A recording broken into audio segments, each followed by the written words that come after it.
Assalamualaikum warahmatullahi wabarakatuh. Hamdan wa salaman amma ba'du. Allahumma sholli ala Muhammad wa ala ali Muhammad. Rabbi syrah li sadri wa yassir li amri wahlul 'uqdatam min lisani yafqahu qawli. Rabbana la ilma lana illa ma 'allamtana innaka antal alimul hakim. Saudaraku sekalian dimanapun kita berada, semoga kita semua selalu dalam kesehatan baik jasmani maupun rohani. Rezeki kita dibuka selebar-lebarnya oleh Allah, segala urusan kita dipermudah, kita dijauhkan dari penyakit, musibah, dan seluruh mara bahaya. Dan kita selalu ditakdirkan menjadi orang yang beruntung dan selamat baik di dunia maupun di akhirat. Saudaraku sekalian, banyak para tokoh baik dari Habib Ba'alawi maupun dari beberapa ustadz yang mungkin menyampaikan secara berlebihan tentang keberadaan wali dan memposisikan wali itu melebihi sesuatu, bahkan terkadang melebihi derajatnya seorang nabi, atau bahkan dia sendiri bagian dari Tuhan, yaitu Allah Azza wa Jalla. Nah, ternyata ada seorang Habib, dan ini sangat masyhur di kalangan Habib Ba'alawi, yaitu berkaitan dengan keutamaan duduk di depan wali. Itu lebih utama daripada melaksanakan ibadah. Nah, kira-kira paham seperti ini atau doktrin seperti ini dibenarkan ataukah tidak menurut Islam? Jadi perlu diketahui teman-teman, mengenai wali sebetulnya bagian dari sesuatu yang misterius. Semua itu hak prerogatif Allah Subhanahu wa Ta'ala, dan kita pun tidak bisa ikut-ikutan menjustis seseorang itu wali ataukah tidak. Atau bahkan kita sendiri adalah wali, namun kita juga tidak sadar.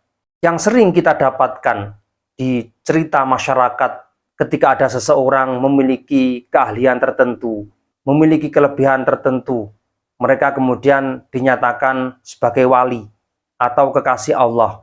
Sebetulnya sah-sah saja ketika sematan itu atau gelar itu layak. Artinya apa? Tidak bertentangan dengan syariat Islam. Namun jika bertentangan dengan syariat Islam, maka tidak bisa dibenarkan apapun alasannya. Dan kita pun tidak boleh hanya taklid buta mengikuti pendapat bahwa seseorang tersebut adalah wali. Contoh, ada seorang Habib yang tidak melaksanakan sholat, atau ada seorang kiai yang memiliki pesantren.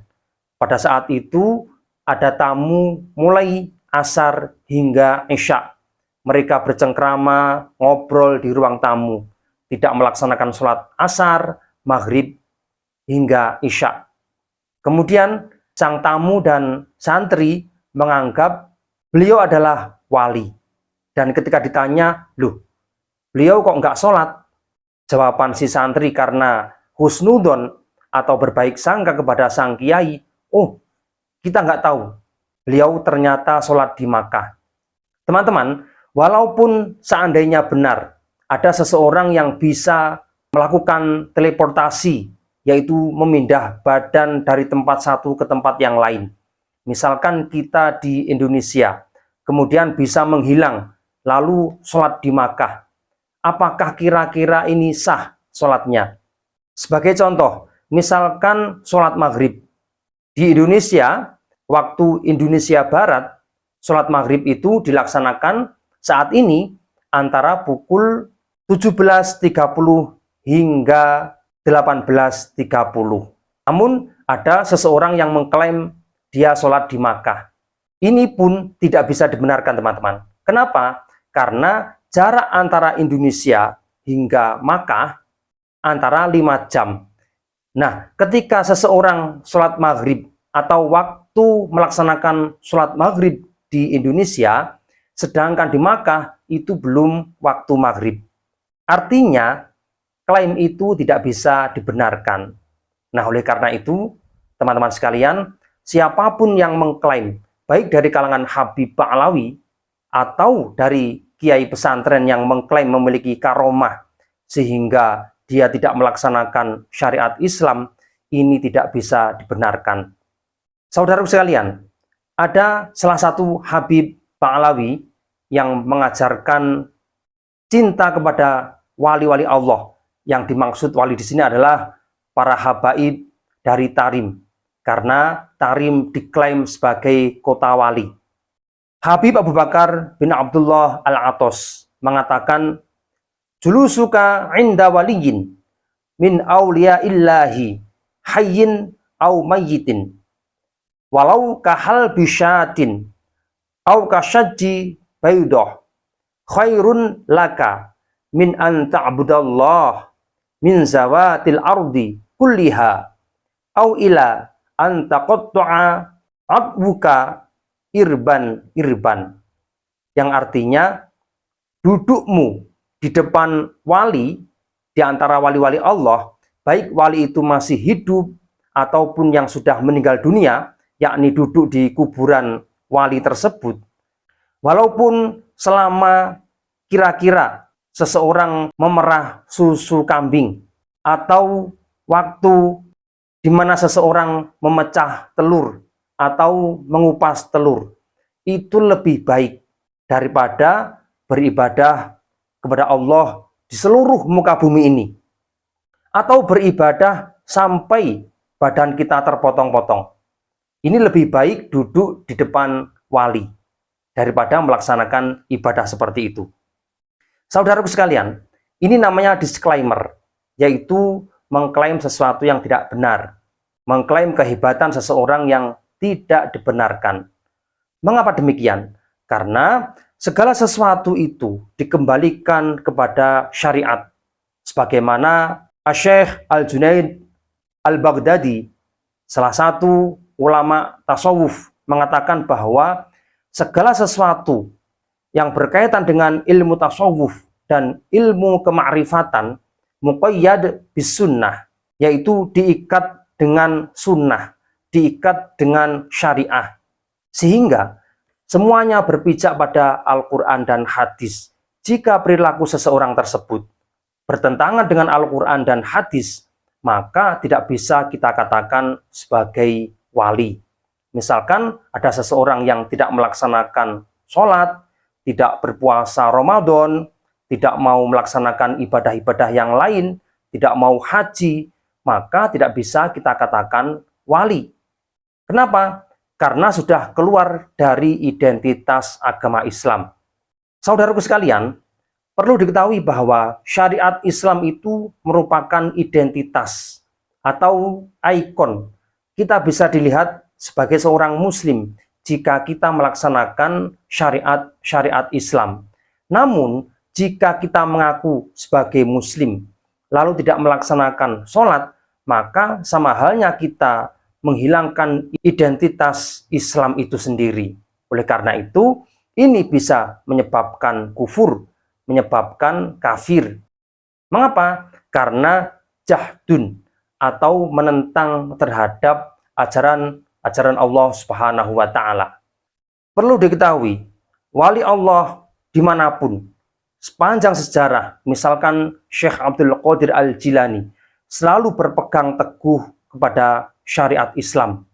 Bukan berarti beliau memiliki karomah yang begitu luar biasa lalu meninggalkan sholat. Justru sebaliknya, pada saat Syekh Abdul Qadir Al-Jilani melakukan khalwah, yaitu melaksanakan ibadah-ibadah sunnah, lalu ada bisikan, wahai Abdul Qadir, engkau sudah tidak wajib lagi melaksanakan sholat, melaksanakan ibadah syariat, karena engkau sudah mencapai ma'rifat billah, sudah mampu mengetahui Allah dengan kesejatian. Apa yang dilakukan Syekh Abdul Qadir Al-Jilani? Apakah menerima dengan bisikan itu? Ternyata tidak, teman-teman.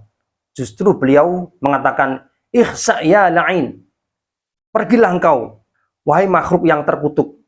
Karena Syekh Abdul Qadir Al-Jilani tahu bahwa bisikan itu bukanlah ilham, bukanlah bisikan dari Allah, melainkan bisikan dari iblis.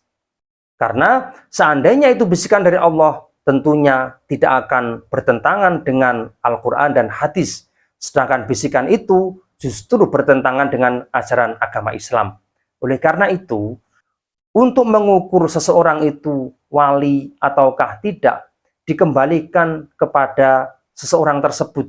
Apakah dia berpegang teguh pada sunnah, berpegang teguh pada syariat Islam, ataukah tidak. Jika tidak, maka tidak bisa kita katakan wali. Saudaraku sekalian, di dalam Al-Quran juga dijelaskan, ala inna awliya Allahi la khaufun alaihim walahum yahzanun. Ciri-ciri wali Allah yang disebutkan di dalam Al-Quran yaitu mereka yang tidak pernah gundah gulana, tidak pernah susah, tidak pernah sedih berkaitan dengan keduniawian. Oleh karena itu, jika seseorang itu masuk dalam kategori ini, maka dia selalu bertakwa kepada Allah Subhanahu wa Ta'ala. Apa pengertian takwa? Yaitu berusaha sekuat tenaga untuk selalu taat kepada perintah-perintah Allah dan selalu berusaha sekuat tenaga untuk menghindari apa yang dilarang oleh Allah Subhanahu wa Ta'ala. Walaupun mereka pernah berdosa atau kita pun juga pernah berdosa, lalu kita bertaubat dan melakukan takwa, yaitu melaksanakan perintah Allah dan menjauhi larangannya, maka bisa naik menjadi derajat wali.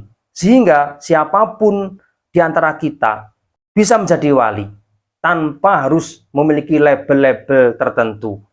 Lalu wali-wali yang diceritakan oleh para ulama tasawuf, nah sebetulnya wali-wali yang diceritakan oleh ulama tasawuf, misalkan ada wali kutub, ada wali abdal, ada wali nujaba, semua itu hanya disclaimer teman-teman. Di dunia ini jumlah kaum muslimin begitu banyak sejak zaman Rasulullah SAW hingga saat ini.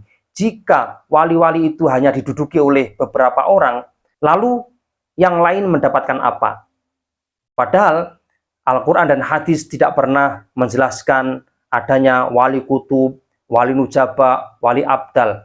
Sedangkan keterangan di situ hanya menjelaskan beberapa orang. Misalkan wali kutub, jumlahnya hanya 4 di dunia, bertempat di posisi tertentu. Ini hanya klaim sebelah, teman-teman. Oleh karena itu, tidak sepatutnya sebagai umat Islam, kita hanya taklid buta ketika ada seseorang mengatakan, oh, beliau itu adalah wali Allah. Apapun yang dia lakukan, itu dari Allah. Walaupun terlihat dosa, maka kita harus selalu husnudon, tidak boleh berburuk sangka. Nah, ini tidak dibenarkan. Jika ada seseorang melanggar syariat, bukan orangnya yang kita benci, teman-teman, tapi perilakunya itu yang harus kita luruskan. Mengapa? Karena kita saling mengingatkan, kita pun jika pernah melaksanakan dosa, maka kita juga harus bertaubat dan kembali ke jalan yang benar. Saudaraku sekalian, berhati-hatilah dengan disclaimer tentang kewalian. Semua harus kita ukur, harus kita lihat tentang status kewalian tersebut, yaitu melalui syariat Islam atau Al-Quran dan hadis Nabi. Kita tahu pendiri NU yaitu Hadratus Syekh Hasyim Asy'ari. Beliau itu sangat lurus berkaitan dengan syariat. Sehingga di dalam kitab Risalah Ahli Sunnah wal Jamaah yang beliau tulis, di sana beliau banyak menjelaskan tentang kelompok-kelompok yang dianggap sesat. Di antaranya yaitu kaum Ibahiyun, yaitu orang-orang yang menganggap dirinya sudah mencapai kemakrifatan, sudah tahu Allah secara hakiki, sehingga tidak wajib melaksanakan syariat Islam. Dan oleh Hadratus Syekh Hasyim Asy'ari, mereka itu dikelompokkan bagian dari min ahlil mubtadi'in atau ahli bid'ah, yaitu kaum sesat dan tidak bisa kita ikuti. Oleh karena itu, semua harus kita kembalikan pada Al-Quran dan hadis, dan tentunya itu merupakan pijakan syariat Islam.